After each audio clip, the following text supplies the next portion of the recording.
Welcome back to Young Adult Adventists. I'm glad to be back on the podcast and back in the United States as of a week ago.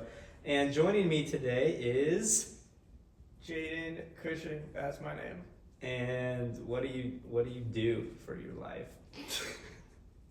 I'm a student at Southern University. It's my junior year. We're in the last week, finals week. So, yes, I'm studying film production there. And this is my first year back since being a student missionary in Bolivia. In Bolivia. So you were there the 24-25 school year. Yes. And I just got back from Cambodia on the 25-26 school year. So back-to-back years, but we're here to sit down and have a conversation about just that, our student missionary experiences. I don't know what the title for this episode is going to be. Maybe us recording and talking that'll bring a title to the knowledge that we could put as a title. But this is just the two of us talking about our student missionary experience. I have questions for Jayden. Jayden has questions for me. We have not looked at each other's questions, so we're going to just see what they are. And we hope that if you're thinking about being a student missionary or being a lifetime missionary or going on a mission trip, that I think we both hope that this might inspire you to do that, to go out of your comfort zone and to be a missionary wherever that might be. Well, enough of me talking. Let's get started. Do you want me to ask the first question, or do you want to ask the first question? Go for it. You go first. All right. The first question I have for you is kind of a two-part, but the same. Boy. But it's the same question, but it's one question. And it says, when you first got to Bolivia, what did you think was going to be... Actually, before I ask the first question, sorry. I think for the listeners who may not know us too well, let's elaborate a little more on our student missionary experience. Yeah. So you talk about where you went and just talk a little bit about it, and then I'll do the same thing, just so listeners can get a feel for it. So I was a student missionary in Bolivia, obviously. It's a country in the middle of South America. And kind of where I was serving is an organization called Familia Feliz, which is it's like a children's home. It used to be kind of like an orphanage thing. Now it's more of a boarding school. And the job that I was doing was a house parent, which is basically just taking care of, I was with the older boys. So we would cook for them. We would get them ready for school and just do life with them, basically, and help just be like a positive influence in their lives, because all the kids there come from backgrounds that are of poverty and abuse and things like that. So really the mission is just to be there to love and obviously help them survive, because you're providing for them. And yeah, that's it. That's amazing. And I was a student missionary in Cambodia, which I remember I was in Cambodia, and some acquaintances that I had, they would send me some text messages, and they were like, I hope your mission is going well in Africa. And it's like, well, that's not where I am. So anyone who doesn't know where Cambodia is, it's Southeast Asia, right beside Thailand, Laos, and Vietnam. And so that's where I was, in Siem Reap, Cambodia, where all the temples are, and I was in a school called Adventist International School, Siem Reap. There is also an orphanage, and there's a dorm, and it's a school, and I was a teacher there. Originally, I was going to teach high school and elementary grades, but then I got there and realized I was only teaching high school grades, which was a blessing, because that's what I'm going to school to teach. So I'm glad I got to teach the older kids, and I really enjoyed it. But I love teaching there, and it's kind of the same thing with your situation, where they bring in a lot of kids. Tim Maddox, the person who runs the place, you can look him up on YouTube. He has a couple books, an amazing man of faith, an amazing man of God. And all other schools in Cambodia, it costs a lot of money for kids to go to. But his school, he allows a lot of kids to come for free, and he trusts that God will provide. For the orphanage, for the school, for all the other ministries the campus has running, Tim Maddox, he does not ask for any donations. He doesn't ask for fundraising. He just trusts that God will provide. And every month for 35 years, the money has come in. So it was amazing to be a part of that ministry, where knowing that no one was asking for fundraising, and to just see the money come in and God providing for that school, that orphanage, and all the other ministries that they had going in that place. So I was super excited and loved my time over in Cambodia. Okay, now that we both have a background, let's jump into it. When you first got to Bolivia, what did you think was going to be, so I guess I'm talking about like maybe your first couple weeks while you're in Bolivia. When you first got to Bolivia, what did you think was going to be the hardest thing about being a student missionary? And then the second part of the question is, and now that you are back from being a student missionary, what actually was the hardest? Maybe it was the same, maybe it was different. Tell us a little about that. So I thought in Bolivia they only speak Spanish. So imagine just getting thrown into a new environment, like new culture. You're in the middle of the jungle and the living conditions aren't great at all. You have tarantulas and cockroaches in your house and crazy hot. And on top of that, you're cooking for the kids and you're getting them ready for school, all in a different language that you don't even understand. Which, that was the thing that I felt was going to be the most difficult, for sure. Like going into the SM experience. And when I was there for my first week or two, it definitely was difficult because you get there and you're overwhelmed by everything because so foreign and you don't understand what they're saying. You have problems like kids crying, coming to you for help, but you don't understand the situation. And a lot of just sign language and stuff like that, or charades. But that was definitely hard for the first 2 weeks. But now that I'm back, I don't think I would say that was the hardest part of my whole entire experience there. I think the hardest part is obviously the kids have been through a lot, and I think the hardest part is just being so taxed by, like emotionally taxed by pouring in to these kids.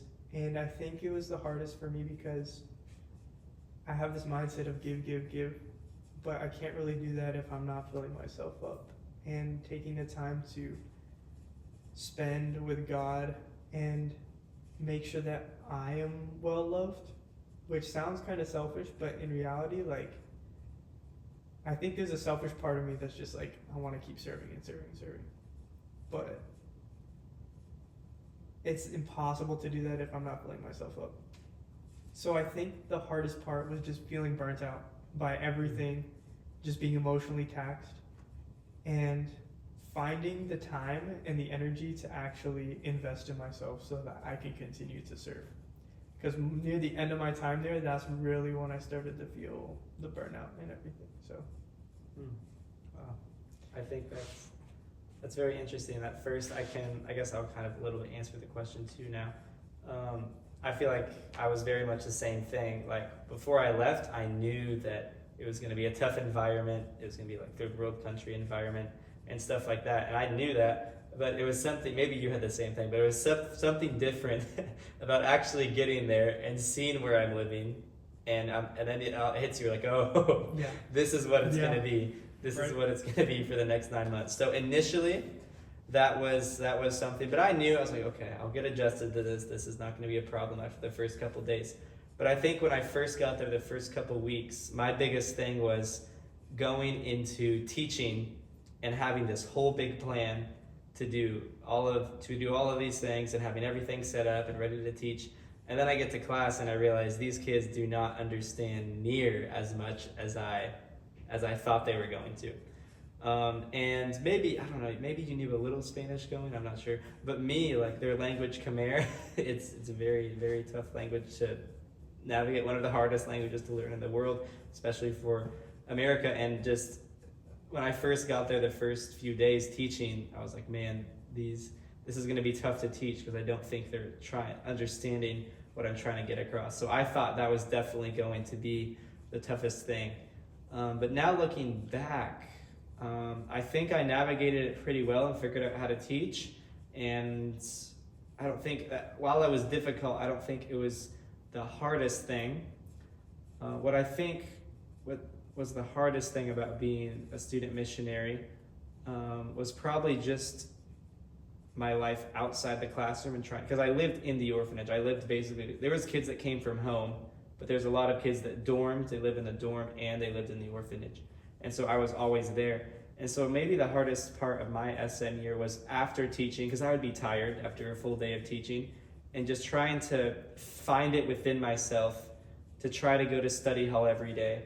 And I would always enjoy it when I went, to try to play sports with them, to try to spend time with all of my students and be there for them and talk with them, even with the language barrier outside of the classroom. Because I wasn't required to do anything after I was done teaching. So if I wanted to, I could teach, do my own thing for the rest of the day, and then teach again the next day. But I really wanted to try to invest as much time with the kids as I could outside. And there was times where I wanted to, I was excited to, but there was times where I was just really burnt out. I was really going through it. Had a lot of anxiety. I had a lot to do, and I would still choose to do it. Those times are the times that I'm most thankful for. But the times where I was feeling burnt out, had anxiety, feeling tired, and I didn't do some of the things I could have done outside of the classroom, like spend time with my students, those are actually the times I regret the most. Like, I think the 3 biggest things I regret about my student mission year, all 3 of them have to do with not spending time with my students outside of the classroom. I did spend a lot of time with them outside of the classroom, and I'm glad I did, but it's funny that the 3 things I regret, still, all 3 of them still involve not spending enough time with them or connecting with them outside of the classroom. Mm-hmm. So I guess that was just something I didn't really think about a lot when I first became a student missionary. So I have a question. What was a moment where you realized that, man, this is like really difficult? And was there ever a moment where you're just like, oh, I don't know if I'm gonna get past this? And if not, then like, what was the most difficult kind of experience that you had as a student missionary? My most difficult experience was definitely on something that should have stopped before it boiled over, type of thing. And that was definitely had a lot to do with my pride that I didn't realize I had. Now, all of us are prideful people, and I know that I'm a prideful person, but I didn't think I really struggle with it that much. Like, yeah, I have pride and I'll confess it, but I didn't think I was really that prideful of a person. And then I go on my student mission year, and the first few weeks of teaching, it was completely fine because, you're getting into a new environment. I'm learning how to teach, and it was great. I was just trying to figure everything out. But then once I got settled in, I realized my pride started to kick in, and I started to compare myself to a lot of other teachers. And it sounds stupid to say, but I would be like, man, these students are interacting more with this teacher, and these students I feel like are getting more from this teacher. And I feel like these students aren't gaining a lot for my lessons and stuff. And I feel like that just started to build up, and I would start comparing myself to other teachers. And I think that just really built an anxiety in me, and I would try to do better with my lessons and do better with stuff, and that anxiety wouldn't go away. And I think just the anxiety built up so much. I didn't really talk to God a lot about it, and the anxiety just built up so much and so much and so much. I'll always remember it was actually my birthday on October 10 when the anxiety just reached its absolute peak. And I've had this one time before in my life where I had this anxiety, like this crippling anxiety in my stomach, like that it's so bad you can't focus on anything else. And when I had it the first time, I didn't go away for a while. And so I got this on October, like close to my birthday, and I had that anxiety. I'm like, well, like you said, I really thought, I was like, I might have this the rest of the time, and I just might have to deal with it and just push through it.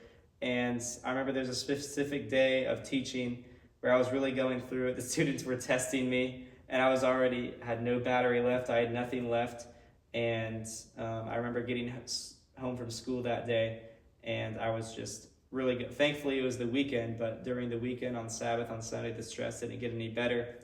And I just remember I went as a student missionary alone by myself, so I didn't have other people to talk to, I guess, anyone close to talk to. And I made it a point, and I'm glad I did this, to delete social media before I went on my student mission year. I would download it maybe once every couple of months to post, but for 99% of the time I had it deleted. And I'm glad I did that, because when I was at the peak of my anxiety and I couldn't do anything, I couldn't focus, it was probably the hardest point of my whole life. I couldn't turn to other people, like I said. I couldn't turn to social media or YouTube to kind of numb the pain. And so really the only place, and all my friends and everyone at home, they were asleep because of the time difference. So the only thing I had to turn to was God. And I feel like if I was home, maybe I would have numbed the pain with talk to my friends or got on social media, but the only thing I had was God. And so I remember that Sunday, I just pretty much prayed all day and just cried out to God and said, God, I have nothing left. You're going to have to fill me up. You're going to have to get this pride. I know I have to try to get this pride, but you're going to have to get rid of this pride, and you're going to have to give me peace. You're going to have to give me your peace, because I can't do this. I can't teach like this. And I just, the whole day, all of Sunday, I was just praying like that, just crying out to God, because I didn't have anything left. And after that day, I had anxiety again, like a little bit, but I never had that kind of anxiety again for the rest of my student mission year. And it was because I focused on my pride. I still struggle with pride, but not near as much. And God just really gave me his peace, and I could tell. And it was just a beautiful moment, because I could have cried out to God way earlier and it would have been solved, but I just let it build up. And finally that big moment where I just cried out, to God, and he took away my anxiety. And he also at the same time, I feel like, showed me the steps. Like, if you don't want this anxiety back, if you don't want to deal with this, if you want to live in my true peace for you, you need to get rid of this pride in your life, and you need to let me get rid of this pride in your life. So I definitely say that was my hardest moment. And guess what? Turning to God is what solved the problem. Yeah. So I guess you could kind of answer the question. Sure. So the most difficult part for me, there was a lot of difficult moments. I would say the one that's coming to my mind right now is actually leaving. I was gonna say the same thing. Oh wait, that was, all right, I'm actually gonna talk about this moment. Sorry. There was a moment, it was close to when I was leaving, and I think this is at the height of where I was feeling burnt out. We had just gone through second semester. The job looked a little different because we had a change in leadership, and that's a whole other story, and brought kind of like the job I started out doing was more being a parent, and then to switch to more so being a dean, and that kind of like was draining for me, and trying to be a part of this new organization and kind of being the guinea pigs through it all, adding on to everything else. It was just getting super stressful, and like I said, I was feeling burnt out. And I remember one day I was so sick at one point, and I was just trying to keep on going and going. And then one day, like at one moment, the director just said, like, hey, you should just go rest. And I remember I was on my way. I was at the cafeteria and I was cooking, and that's when he told me, just go rest.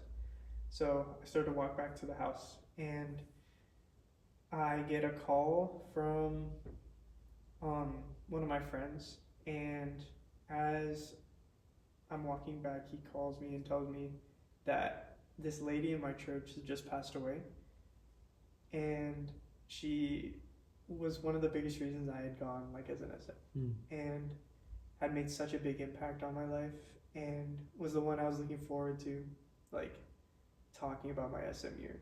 Wow. And I remember I just got back to the house, and I was just like so done.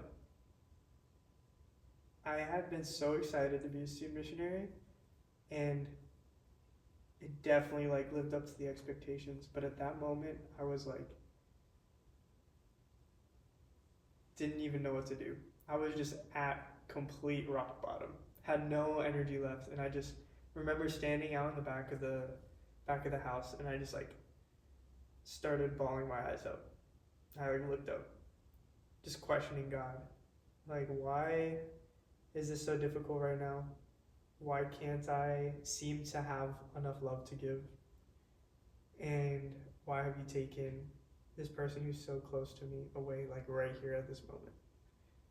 And that was definitely like the toughest. I remember also watching her funeral, and then after the fact, going up on top of one of the buildings and just like, again, just crying because I was just so done at rock bottom.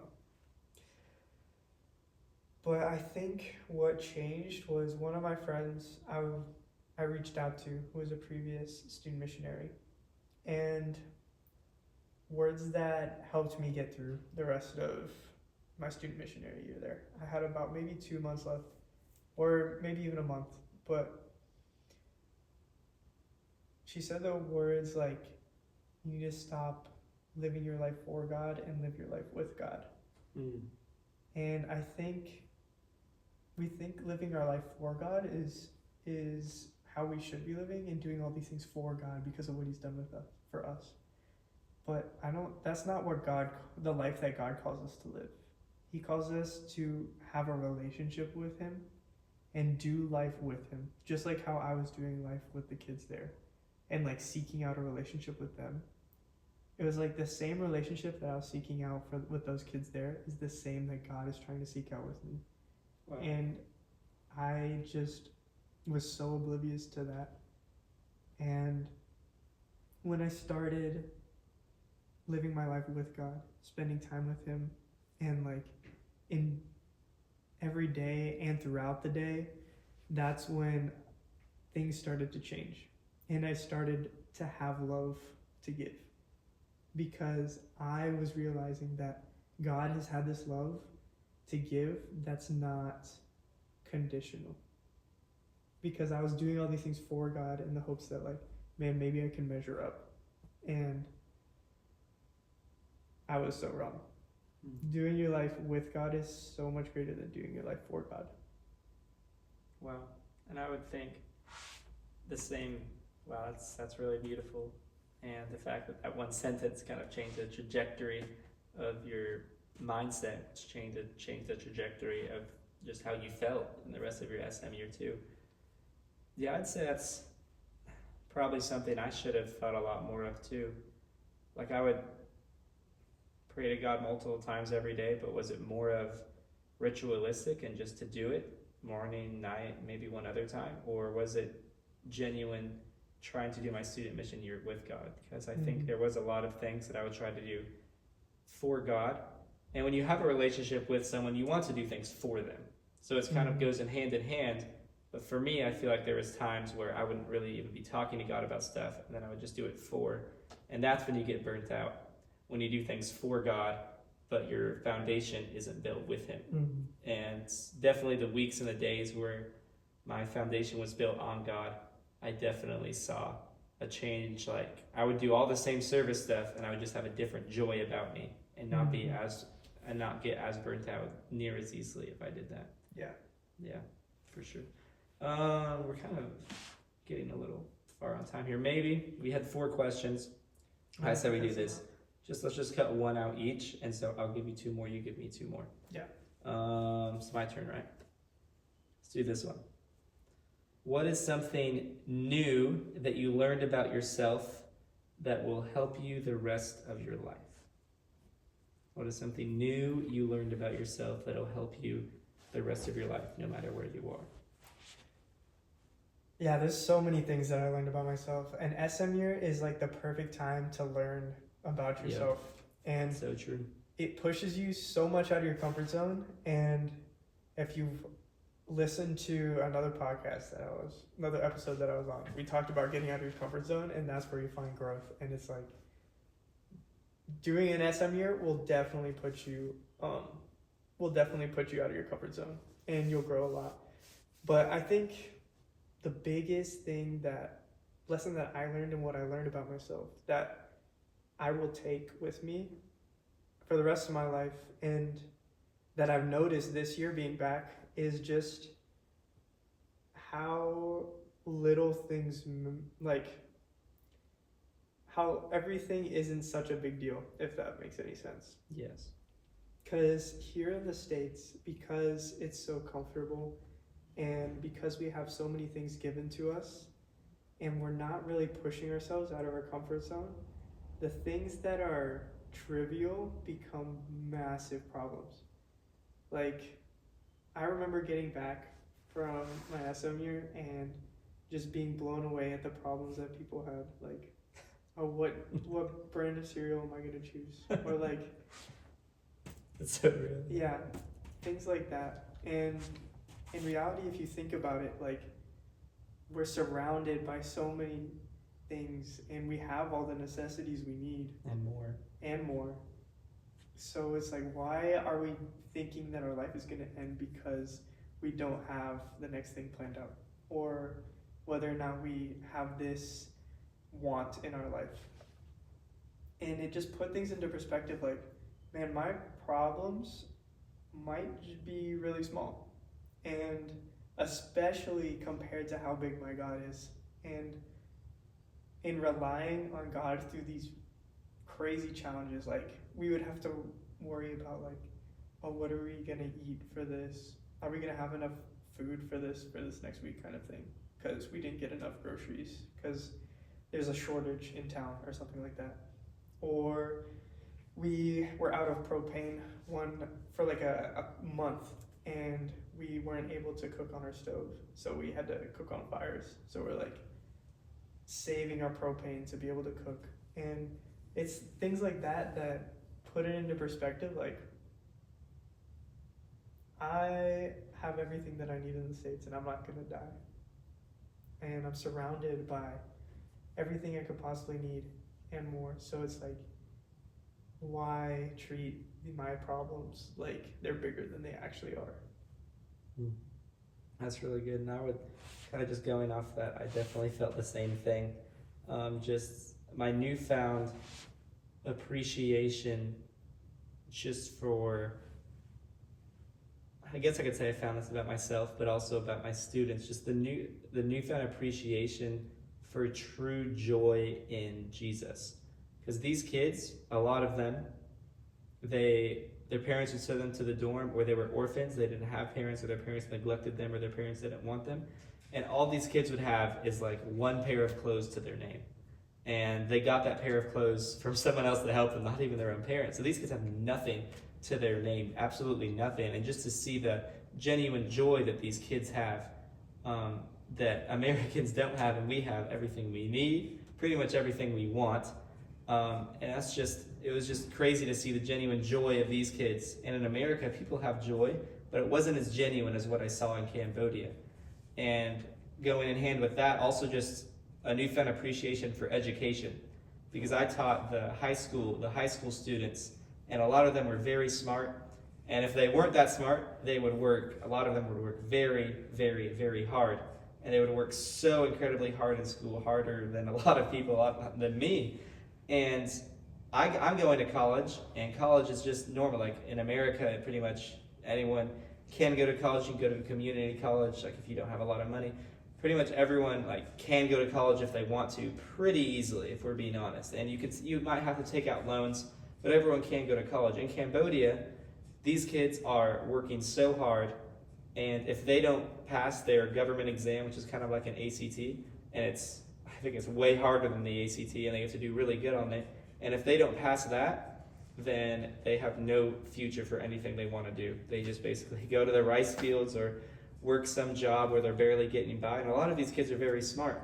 And on top of that, if they do good on the government exam, most of them have no way to pay for any type of college. They don't have any money to pay for college. And just seeing these kids, teaching these kids, and seeing them work so incredibly hard just for the chance they can go to college. Most of them know, they're like, teacher, I want to do this, but there's no way it's even going to possibly happen, but I'm going to work as hard as I can in case it does. And just to see kids working so hard just for the chance. And here in America, we have the education, and we're not working near as hard. It just inspired me to realize that, man, my college education, the education that I have, it's a blessing, and 95% of the world would die to be able to have the education that I have. So even if I'm just taking education, a religious education, like I don't need amazing grades to get past it, but it's like, why am I not trying my absolute best with this education that's such a blessing that I have, that these kids in Cambodia are working their butts off for, and they may not even be able to see it. They may not even be able to have the future that they want. So that was definitely one thing, being thankful. Another thing was definitely my pride, like I talked about before, and just realizing, man, everything that I do to serve, it's sadly about me, and it's not even about God. I realized how much that I do that's actually deeply rooted in myself and wanting glory for myself instead of glory for God. And just realizing that, I was like, oh my goodness, all of these things that I do back in America to serve people that I say I'm doing for God, but really there's motives that are in there for myself. And that was just super eye-opening to realize. But all in all, just being grateful for what I have. Like you said, like there would be times where we would live, we wouldn't know where the money was coming for to feed all these kids. I mean, there's 300 kids in the dorm that need to be fed, and we get paid on donations that come from random people. And we just seeing the money come in at the right time and being like, man, we don't have any backup. We don't have any backup plan. We don't have plan B, C, D, E, and F like we have in America. Like, no, we just have full faith in God. And that just really opened my eyes that I'm really not living by faith here in America. Because even if I threw God out the window, sadly my life wouldn't change. Because I still have a house, I still have something that gets me money, I still have my parents that provide for me. I make myself so secure with all of these worldly things that I don't know if my life would change if I became an atheist, because I have all my comfort in these things. We say we trust in God, but we really have our trust in all the things around us. And to just be in a mission experience, in a mission where it was based 100% on faith, that if God doesn't provide this food, these kids aren't going to eat. That was just eye-opening for me and made me realize this is the kind of faith that I need to be living with in my daily life. So, yeah. So yeah. Do you have any next, or if you have something else to say? I'll do my next question. I think I'm curious to know what made like all these hardships and stuff that we've been talking about. I feel like that's what we've been focusing. Yeah, these people are probably scared right now listening. But what has made it? What is like a story that you want to share, or some moment that you experienced that you're like, wow, this has made it so worth it? Yes, there's one specific story that definitely comes to mind that trumps all the others by far. And it was December, another very hard time in my SM year, because I had this fungal infection on my foot that hurt so incredibly bad. It could barely even walk, and it hurt so bad. And I was another kind of harder time in my SM year, but I remember, I'm going to try to make the story short because it could be long. But I remember going into my English class, and no one was there. This is like first period, and I was like, what's going on? Why is no one in my English class? And then I went over and I saw two of my kids. They brought me over to the orphanage, and I saw all of my grade 11 and grade 12 students just crying. And I was like, what is going on? And there was two of the smartest boys that I had taught for the whole year, like two very extremely smart kids. And they were all huddled around these two boys, and I said, what's going on? They said, these two boys have to go home. They're expelled.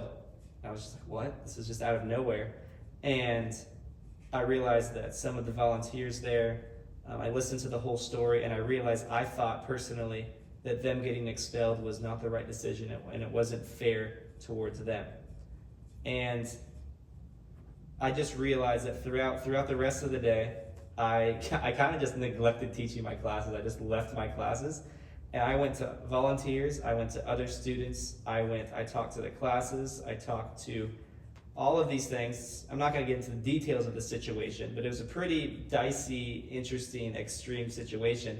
And so I was just all day, the whole school day, I was going in and out of classrooms, talking to students, talking to volunteers, talking to everyone who had been a part of it. And I was just trying to get the details right, because I thought that it wasn't fair to these students. And at the end of the story, long story short, I was talking to the principal, who is known to never change his mind. That is why the students were crying, because they thought, well, these two students are gone. And the thing about Cambodia is, if you stop studying school, there's nowhere else to go. First of all, they were going to this school. Their whole bill was being paid by this school, because that's Tim Maddox's mission, is he wants to give kids education who couldn't have it. And so these kids, if they got expelled, they're very smart. They have a lot of potential to go to university, to have an amazing career. They would have just, and once you get expelled from a school, there's no other school to go to. and it's pretty much impossible to take the government exam or anything. So their whole life would have been thrown away. And I just thought this wasn't fair, so I went to the principal, and a long talk with the principal with all the evidence and all the stories I had gathered, and he eventually made the decision. He said, I'm changing my mind. I think I'm going to let them stay. And to just see when the grade 11 and 12, when they figured out, when the news, just to see them go from bawling their eyes out, tears of sadness, to bawling their eyes out, just tears of joy, that their family was still complete. And I just realized that in America, and a lot of high schools, is sadly not like that. That if someone got expelled, you might be like, oh, well, that's sad.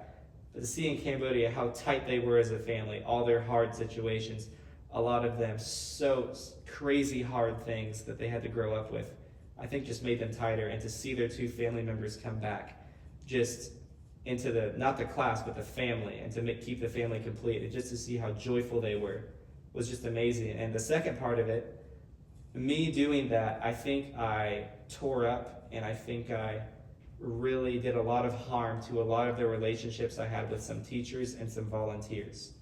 But at the end of it all, it made me smile to realize that I could care less about my relationships with the teachers or my volunteers in comparison to my relationship with my students. Like, I would rather make sure that the right thing happened to my students that I love so much than I would rather my reputation be tarnished with my other volunteers or the other teachers rather than one of my students be judged and sent home unfairly. And that just made me smile, because I realized, man, I am here for these students. And I didn't realize, because I was going through some tough times in October and November and December, I didn't realize until then how much I cared for and how much I deeply loved my students and these students that I had. And that was just a moment that really made me smile, because I saw God working, I saw God orchestrating it, and just to realize how much I loved and cared about these students, and to realize I was willing to put my reputation on the line for the whole school in order that these students could be judged fairly and get their future. So that was just really a moment that made absolutely everything worth it, that these two students could keep studying, keep their future, but also keep their family that they had in their school. So that was a long story. But yeah, that's definitely one for me. And I would ask the same thing about you, because we both talked about some bad things that have happened. And so what's something for you that you just look back on like, wow, this was an amazing thing that God worked through? I want to start off by saying real quick, every day was a gift. Yes. And every day there was a blessing blessings. Yes. in the day that just made like, oh man, it is so worth it to be here right now. Yep. So there's tons of little moments. Mm-hmm. I would agree. That just made it worth it. And I think that's overall what makes being a student missionary worth it. Yes. There's always little moments throughout the day where you're like, God is here and I am being blessed because God is using me today. Mm-hmm. But a specific moment with one of my kids, I'm also going to try to make this short. One of my kids was a little bit down, and I started to, this is near the end of my time, so I was able to speak Spanish all right. And there was one day we were talking, and he's one of the leaders in the house, I would say, like one of the older boys. And we were talking, he was talking to me about like, probably some like drama about a girl, I think is what it was to start with. And then it started to transition more into like a relationship with God, is what he was asking me about. He asked me about how I did my devotions and like how I journaled and stuff like that. So I would talk to him about that. And then he asked me like a super tough question. He was opening up to me about like his home life and what he had been through. And he asked me, what is the purpose of my life if I've been through so much pain and suffering? Is this just what life is going to be like? Wow. And how are you supposed to answer that? How am I supposed to answer that in my like 5-year-old vocabulary? Spanish kind of thing. But Holy Spirit. I remember I just prayed, and I don't think I said anything big. I don't remember what I said, other than just I remember my goal being to make sure that he knew that he was loved. And I remember after the fact he hugged me and said, "Thank you, teacher." And that meant a lot. And then fast forward like a week later, we have this conversation again, and he's asking me more about like my devotional life. And then he was like, "Teacher, you know so much about the Bible, and I don't know anything. How am I gonna make it to heaven?" And Wow. in that moment when he asked me that question, it's breaks my heart to know that like that's kind of his mindset of God. It's like the more knowledge you have of him is what makes you more qualified to get into heaven. But at the same time, he's asking me this question. So what a gift from God to be able to be the one to help correct his view, in that just by accepting what Jesus has done for him and loving Jesus, that's how he makes it to heaven. And there was little moments of just like building him up throughout my time there. And then lastly, it was the last week that we were that we had there in Bolivia, and we took one more trip to town. And I remember sitting by the river, and I was with him and with one of the younger boys. And one of the younger boys started to open up about his struggles with his family. And then before I was even able to like speak a word to comfort him, my boy came up to him and he started comforting him, just like how I was there for him. Wow. And Discipleship in the making. It's really cool. that moment was it made everything worth it, because that one kid, even when you're gone, is going to take that to other kids, and it's just going to spread. Because before you leave, it's like, who's going to carry on? But it's like the kids there are going to carry it on. Yeah, that's what I realized too.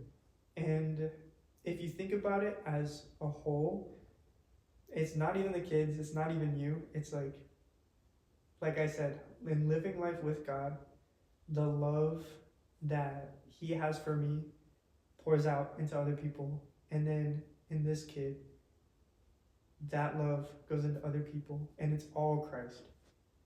Just by us accepting Christ, it's like the mission is carried on. And it's not anything that I do other than living life with God. And that was just like so beautiful, and like something I will take with me for the rest of my life is just like what true discipleship is. And seeing it firsthand right in front of you. Wow.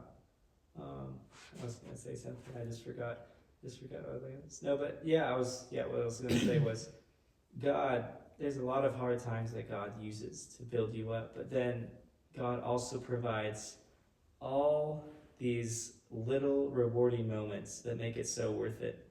Like you'll be having maybe a tough day, and one of my students would just say something to me that would just give me joy and make me happy for like the next few days or the rest of the week. Just something small, just something little, something that they didn't even realize. Or just tell me thank you, or just sometimes those things, like just a thank you from a student, that maybe it's a student that doesn't usually say thank you, or just something like that. Just those little things God will use to keep you going. But just really quickly, I forgot about maybe one of the biggest lessons that I learned while being an SM, while being a teacher, and I'm sure you felt this as a house parent, is one of the biggest things that helped me is not getting too high in the highs, like not feeling too good in the good moments, and not getting too low in the low moments, and trying to find that. It's really hard balance to find, because I found out like there would be weeks where everything was just going great, and I was like, man, I'm teaching well, these kids are understanding me, I'm building my relationship with them. And then I actually talked with your sister, because your sister's in Bangladesh, and there was just, I don't know if it's just an Asian thing, But there is some weeks where there's just a lot of the kids, they don't even acknowledge you. One week they go from loving you to communicating with you to growing your relationship with these students, and then the next week, stone cold, they don't talk to you the whole week, and it just breaks your heart as a teacher because you're like, okay, I'm building this relationship, and then there's just stone cold nothing. And that would be really hard. And for me to just get over that the first few months and realize, okay, I never really honestly fully 100% got over it, but near the end I got really good at it, where I just be like, okay, it's one of those weeks. And to still be the same teacher to them, to still love them, to still interact with them, to still joke around with them, to still show them God's love the same when they're acting, when they're showing you the most love, and when they're really going through it. And to make sure that they know that you're there for them as well, to give them that extra energy when they're going through it. So I think that was the biggest thing that I learned is to, when the good times come, don't get so joyful and optimistic, because then when hard times come, you're just going to be absolutely crushed. And when the times come, don't get so crushed and questioning and everything, because like I think it's Psalms 30 verse 5 says, his anger lasts a moment, but what does it say? But the last part of the verse says, weeping may stay for the night, but joy comes in the morning. There's always going to be that other side. And not to get too low in the lows, because God's always going to have that sun come up on the other side. There's always going to be joyful moments on the other side. Yeah. So just trying to find that balance. I never got it close to perfect. But once I realized that, it really helped me to realize, like, don't get too excited, don't get too optimistic, but also don't get too down on yourself and start questioning yourself. Yeah. God's got you. God's going to teach you lessons, and God's going to provide to you on both sides of the spectrum. And when I found that middle ground, I think my time went a lot better. So I was just wondering if maybe you kind of felt the same thing along those lines. Yeah, it's definitely, I would say, more so important now that I'm back. But going off of like what you said, when you're in a low moment, it's super important to just like turn around and look back at what God has done. Mm-hmm. So while I've been here, I've been thinking like, man. I think it goes back to that Ellen White quote. It says, we have no need to fear the future unless we forget what God has done for us in the past. Mm-hmm. And sometimes it's important to look ahead and not dwell on the past, but sometimes like it's so helpful to just look back and think like, yeah, there have been low times in my life in the past, but there have also been good moments. And I've never been stuck in this low moment forever. Mm-hmm. So that's what helped me at the back half of my SMU so much. It's like God's provided in the first half, and it's been amazing moments from the dark moments. So, yeah. Like, God will always provide. And I find that every time I'm in a low moment, I get out of it. And in the process, I grow as a person and gain knowledge and experience and learn more about myself and other people that makes those good moments just all the more better. Yes. So it's like, in reality, yes, everything is difficult, but like, depending on your attitude determines whether failure will be an opportunity for growth. And when failure becomes an opportunity for growth, there really is no such thing as failing. And there is no bad moment. Of course, it's tough as you're going through it, but if you look back and realize God will get me through this, then you come out a better person. Yeah. Like in Romans 5, talks about like having like tribulations and trials and how that produces character, and character hope. And probably left out something in there, but paraphrase. But I don't know, that's something that comes to mind of just like how the tough times will produce good fruits, and you'll learn a lot more about yourself and about God, and take that with you through whatever you go through. Yes, I would totally agree. Like when I look back at my life, I've had a blessed life, but I've had some pretty tough times too. And looking back, I don't know if you're the same way, I wouldn't take any of those times away. I'm glad that those happened, because it's made me a better person now, and God's used those times to make me a better person now. Yeah. So I guess we can go through our last. We're kind of running. We both knew deep down we were going to go over. We said about 40 minutes. It's been close to 50. Pick, whether it's a question on there or whether it's a question from your mind, pick a question that you think would be great to close out on. Did I ask the last question, or did you ask the last question? I don't remember. I can ask the next question though. All right. And you can- Let's both try to make this Yeah, kind of yeah. short because we shared some good stuff. But yeah, you ask a question, I'll answer quickly, and then I'll ask a question. I think it's good to close after. Okay. I think, what would you say to someone who's trying to maybe think about being a student missionary, or maybe isn't even able to be a student missionary, but is just like looking for some way to serve God? What would you say to them now that you've gone through this, and kind of like what could a next step be for them? All right. I'm not going to beat around the bush with this one. I think this kind of goes to the verse I was going to bring up in Matthew 9:37, where it says, "The harvest is plentiful and the workers are few." There's so many places around the world that just need help. Your place, my place. I feel the big gap that was needed just with the one position. You feel the big gap that was needed where those kids may not have had a parent, where these kids may not have had a teacher. And it's just, there's so many thousands of opportunities around the world where it's like, if you take a slight inconvenience of your life for 1 year to maybe your classes aren't lined up, or you don't want to leave your friends, you don't want to leave your family, you don't want to graduate later to be a student missionary, you don't want to go on this mission trip, how am I going to pay for it, all the finances, all the scholarships, you might have all these things in your mind, but at the end of the day, if we're Christians, what matters more? These opportunities where these kids, these opportunities for eternity, these opportunities to serve somewhere where these kids wouldn't otherwise have no experience with God, what is more important? And for me, it's an obvious answer. That's why I think everyone should be a student missionary, because it's just, you learn so much about yourself. More importantly, you learn so much more about God. And maybe even more importantly, you learn how much this world truly needs God. So if there's anyone that's on a fence about being a student missionary, I just ask why. And whatever that reason is it a bigger reason than impacting a bunch of lives for eternity? And the honest answer is probably no.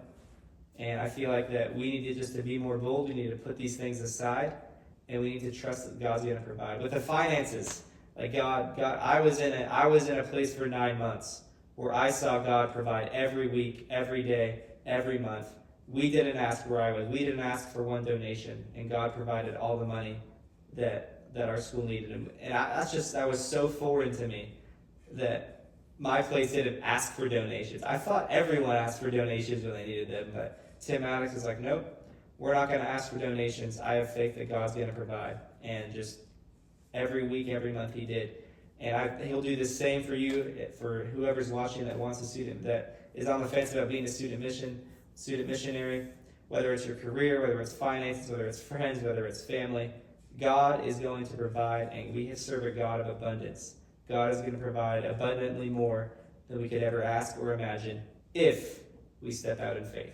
We have to step out in faith, and God is going to guide us where we need to go. So if you're on the fence, I've never heard someone that comes back from an SM year that says it was a negative experience and they regret it. Everyone comes back with a new perspective of life.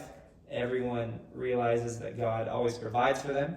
And I think everyone that is on the fence should get on the side of fence of going, because God will provide for you. If it's in your mind, I can guarantee it's in your mind because God put it there. And he put it there because he knows that he will provide for you.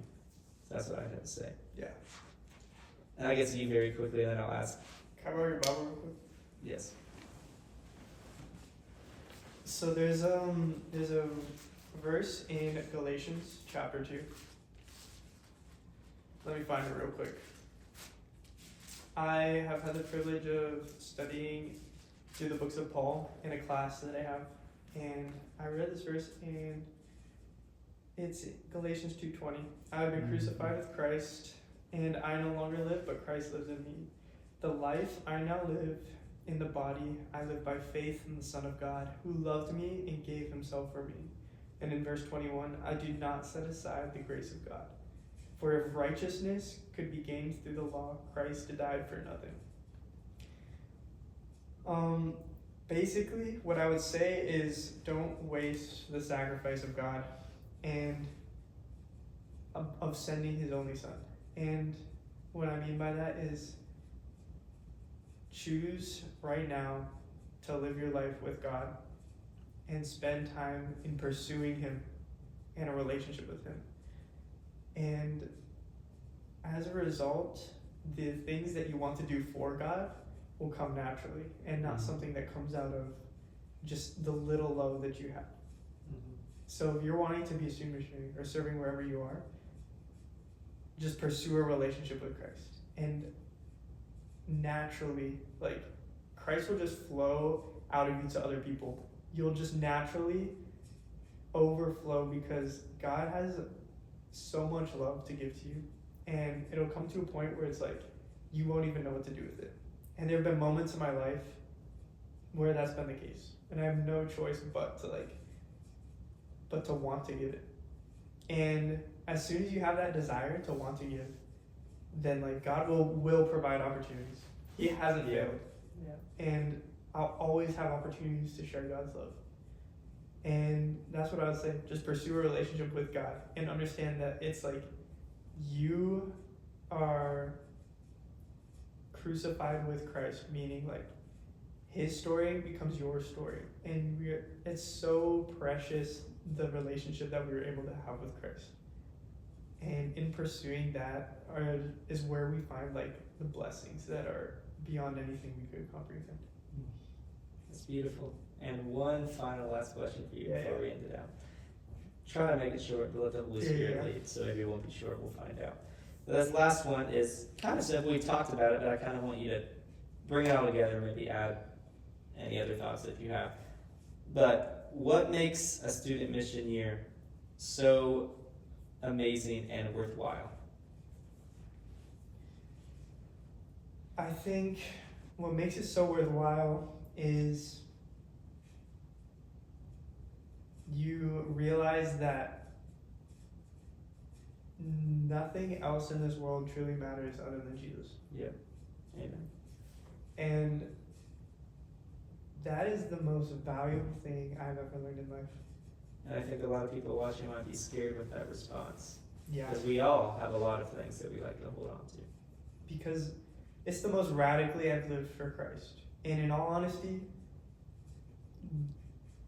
you look in the Bible and there's stories that are way more radical than that. And I'm like, and that was the most happy, joyful, content I've ever been in my life. Living as radically for Jesus as I ever have. And that's probably the best part of it, is it's kind of like pushes you to live radically for Jesus. It makes me wonder, like, what if everyone did that on the daily? That's and what we're all supposed to do.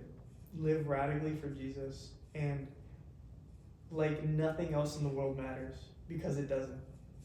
The only thing that matters is eternity with Him. So why not live life trying to reach for eternity?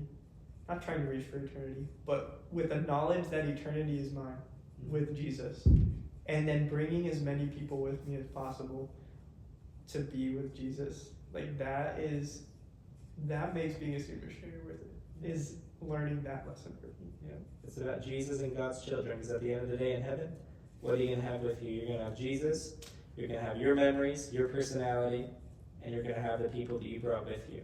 Nothing else is going to matter, and I think that's what you truly, I feel like everyone knows that, but that's what you truly get to experience as a student missionary, and that is why my favorite verse in the Bible right now is Job 42, verse 5, and it says, My ears had heard of you, but now my eyes have seen you.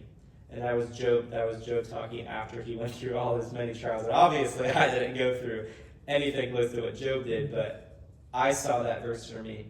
Because I've grown up in a life, I've grown up in a Christian home where I hear about God, and I felt God and I've seen God. But going on my student mission year, it was just different.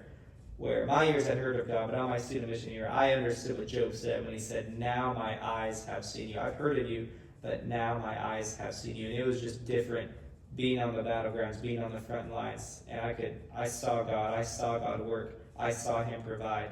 And that was just the amazing part about a student mission year. And then also, one of my favorite quotes, the best way to find yourself is to lose yourself in the service of others.